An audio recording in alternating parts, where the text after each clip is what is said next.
साथियों नमस्कार।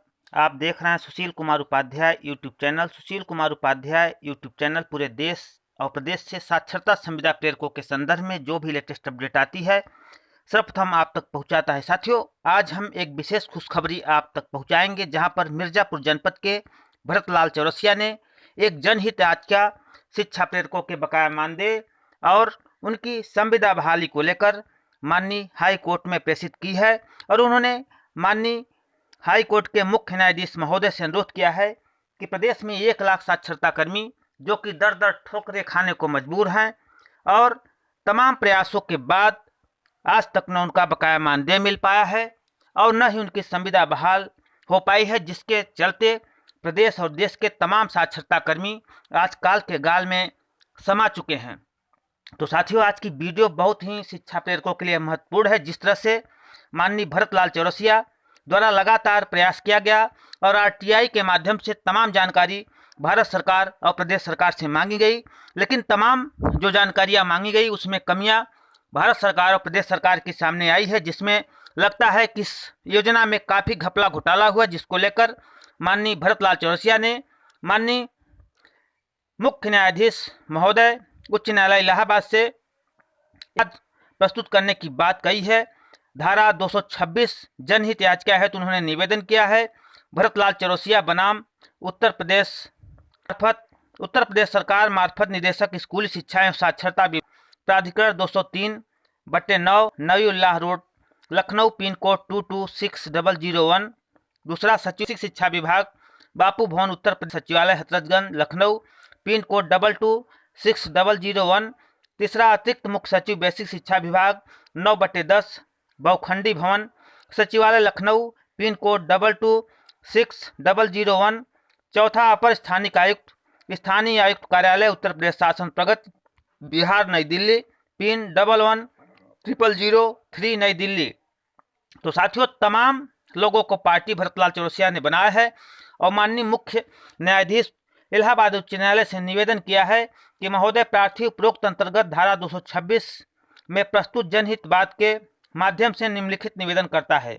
वह कि प्रार्थी उपरोक्त वर्णित मामले में वादी है। यह कि प्रार्थी द्वारा जनहित याचिका दायर करने का मुख्य उद्देश्य समाज के उन 1 लाख गरीब बेरोजगार व्यक्तियों को न्याय दिलाना है जो अपनी गरीबी के कारण माननीय न्यायालय में अपनी मौलिक तथा विधिक अधिकारों के अधिकतम के लिए बात दायर करने में समर्थ है। प्रार्थी एक सामाजिक कार्यकर्ता है और लगातार इन कार्यकर्ताओं की आवाज़ उठाता रहा है, लेकिन तमाम प्रयासों के बाद सरकार ने न इनकी संविदा बहाल की है न इनका बकाया मानदेय दिया है। और कानून का अंतिम वर्ष का मैं छात्र भी हूं। प्रार्थी से उनकी पीड़ा देखी नहीं जा रही है। प्रार्थी का किसी राजनीतिक पार्टी से कोई वास्ता सरोकार नहीं है। प्रार्थी की जनहित याचिका स्वीकार किया जाए। तीसरा है यह कि आरटीआई के प्राप्त संलग्न पद जिसका पत्रांक 11/3/2019 है, जो मानव संसाधन विकास मंत्रालय के NLM 4 द्वारा स्थानीय आयुक्त कार्यालय उत्तर प्रदेश शासन को इस आशय से प्रेषित किया गया था कि साक्षरता में वैकल्पिक शिक्षा विभाग लखनऊ के अधिकारियों को दिनांक 24/9/2018, 12/9/2018, 19/9/2018, 9/10/2018, 29/11/2018 एवं 15/1/2019 को लिए गए थे। संलग्न पत्रों पर कोई कार्रवाई नहीं कर रहे हैं। उन जवाबदेही अधिकारियों पर कार्रवाई करें, लेकिन ऐसा लगता है कि पूरी प्रशासनिक व्यवस्था किसी के दबाव में काम कर रही है। प्रार्थी की जनहित याचिका स्वीकार करने की कृपा करें। चौथा यह कि संपूर्ण भारत देश में अभी 28,27,940 महिला पुरुष निरक्षर हैं, जिसमें उत्तर प्रदेश की भी 5,46,23,455 लोगों की हिस्सेदारी है। बिना उचित उपचार बीच में ही साक्षर भारत योजना बंद कर देना इस विभाग में हुए घपले घोटालों की तरफ इशारा करती है और स्वतः पोल खोलती दिखाई दे रही है। उत्तर प्रदेश के 5,46,23,455 निरक्षरों को साक्षर करने के लिए कार्य योजना बनाई गई है और इसके लिए कितना बजट निर्धारित किया गया है। प्रार्थी माननीय उच्च न्यायालय के माध्यम से उत्तर प्रदेश सरकार से जानना चाहता है कि अतः प्रार्थी की जनहित याचिका स्वीकार की जाए। 5वां साक्षर भारत मिशन का करोड़ों का रुपया भारतीय स्टेट बैंक की हजरतगंज लखनऊ शाखा में पड़ा हुआ है, जिसका ब्याज बांटने के लिए केंद्र और राज्यों में पदस्थ अधिकारी के बीच पत्र युद्ध चल रहा है। आरटीआई के संलग्न पत्रों का अवलोकन करें, जबकि दूसरी तरफ उत्तर प्रदेश की 1 लाख जबरन छटनी किए गए शिक्षा प्रेरक और समन्वयकों का महीनों का मानदेय बकाया है। कई शिक्षा के कारण भुखमरी में अपनी जान भी गंवा चुके हैं, लेकिन इसके बाद भी सरकार ने इनकी सुध नहीं ली है, जिसके चलते हमारी याचिका को स्वीकार किया जाए। तो साथियों, जिस तरह से भरत लाल चौरसिया लगातार सरकार पर दबाव बनाने का कार्य कर रहे हैं, जिस तरह से उनके द्वारा आरटीआई के माध्यम से सरकार से सूचना मांगी गई है, निश्चित तौर पे आने वाले समय में इसका सुखद परिणाम प्रदेश के लाखों साक्षरता कर्मियों के लिए होगा। अतः संवेदनहीन, मानवता के दुश्मन दोषी अधिकारियों के विरुद्ध कठोर कार्रवाई के लिए प्रार्थी की जनहित याचिका स्वीकार किया जाए। छठा की साक्षरता में वैकल्पिक शिक्षा विभाग उत्तर प्रदेश शासन के अधीनस्थ 2014 में कार्यरत लगभग 1 लाख शिक्षा प्रेरक समन्वयक को संविदा पर रखा गया था, जिसको 31 मार्च 2017 को बिना नोटिस दिए जबरन संविदा समाप्त करते हुए उनको बेरोजगार कर दिया गया है। उन सबका मानदेय भी हड़प लिया गया है। इन सबका बकाया मानदेय ब्याज के साथ दिलवाए जाने के लिए प्रार्थी की जनहित याचिका स्वीकार करने की कृपा करें।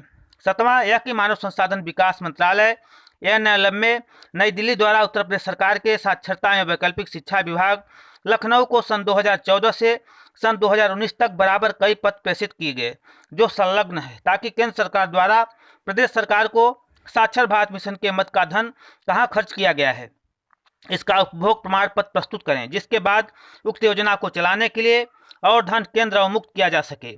लेकिन विभिन्न योजनाओं का पैसा लेने और हिसाब न देने के कारण हमारे नौकरशाहों की लापरवाही से तंग होकर मानव संसाधन विकास मंत्रालय ने उक्त योजना ही बंद कर दिया।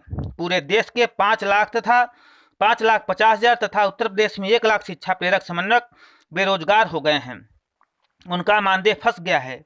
इसके लिए जिम्मेदार विपक्षी गण 1, 2, 3, 4 के विरुद्ध कठोर कार्रवाई और उनके चल संपत्तियों से संबंधित धारा 300A में तथा IPC की धारा 166 और अन्य सुसंगत धाराओं में मुकदमा पंजीकृत कराकर कार्रवाई हेतु प्रेरकों समन्वयों का बाकी मानदेय का भुगतान ब्याज के साथ कराने के लिए प्रार्थी की जनहित याचिका स्वीकार कर सुनवाई करने की कृपा करें।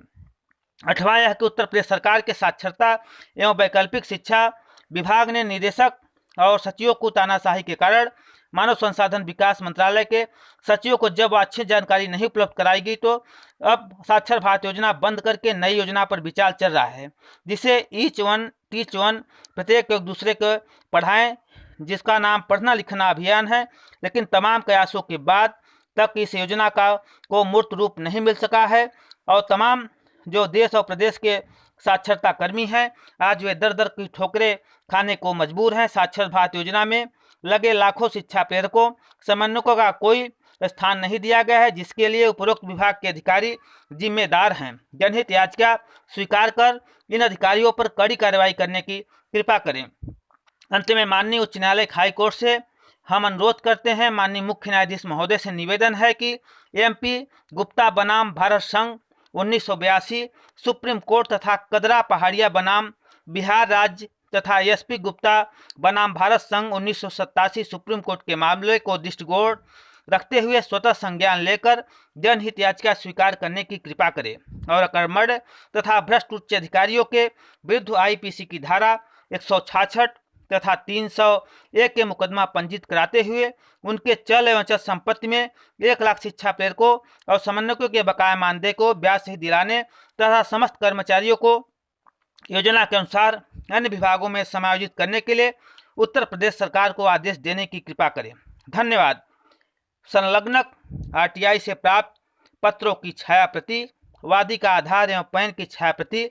वादी हैं भरत लाल चौरसिया, ग्राम व पोस्ट बरौधा बेलन, तहसील लालगंज, जिला मिर्जापुर, पिन कोड है 231211 उत्तर प्रदेश। इनका मोबाइल नंबर है 8542039726। तो साथियों, जिस तरह से ऐतिहासिक कार्य भरत लाल चौरसिया ने किया है, निश्चित तौर पे 4 लोगों को पार्टी बनाकर सरकार को दबाने का प्रयास किया है। निश्चित तौर पे आने वाले समय में सरकार को RTI की जानकारी देनी पड़ेगी। यदि सुप्रीम कोर्ट में, यदि हाई कोर्ट में ये सही जवाब नहीं देते हैं, तो जो भ्रष्ट अधिकारी हैं, जिनके ऊपर भरतलाल चौरसिया द्वारा आरटीआई के माध्यम से केस किया गया है। निश्चित तौर पे देश और प्रदेश के जो लाखों साक्षरता कर्मी हैं, निश्चित तौर पे इनके जीवन में प्रकाश आएगा। तो साथियों, जिस तरह से भरतलाल चौरसिया ने उत्तर प्रदेश सरकार मार्फत निदेशक स्कूली शिक्षा एवं साक्षरता विभाग को पार्टी बना है, दूसरा जो पार्टी बने हैं सचिव बेसिक शिक्षा विभाग बापू भवन